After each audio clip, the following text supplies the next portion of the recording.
I find everyone fascinating, and there's always some nuggets of knowledge that I can take away from these conversations. That's a great attitude to have. Yeah, well, a real entrepreneur is learning all the time.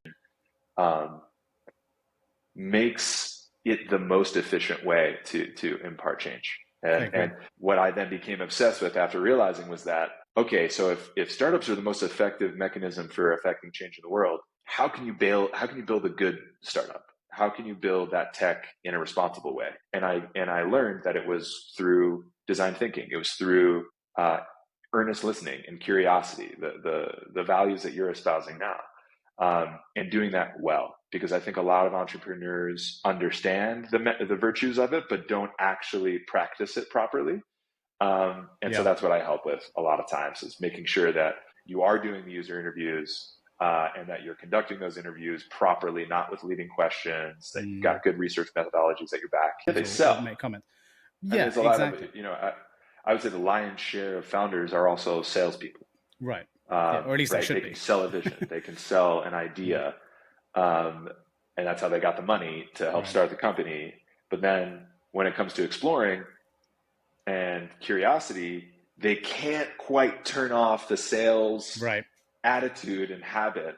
And so they end up actually getting misinformed by their customers because of that. And that's, that I balance out those founders well. I mean, it's the same mistake if you go even earlier in the entrepreneurial journey for founders. It's the same mistake that people make with their friends and family. It's like, you're trying to sell it because you want them to give you approval and to agree, and so then they won't usually give you the answer you sometimes need to hear, which is, this is a crap idea.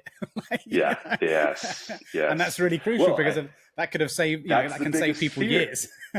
That's the biggest fear, I think. The one thing, ego is an important ingredient in the entrepreneurial mindset, but it is one that causes an anxiety about what if they're not going to like it? What if they don't accept this form of the idea? But if you go about your curiosity correctly, you might lose your original concept, but 3 or 10 more new ideas might appear if you're going about it the right way, which then launch you into a different direction. 100% agree, Greg. Like, we were talking about how efficient the capital allocation method was in VC. This is a great opportunity for optimizing it further.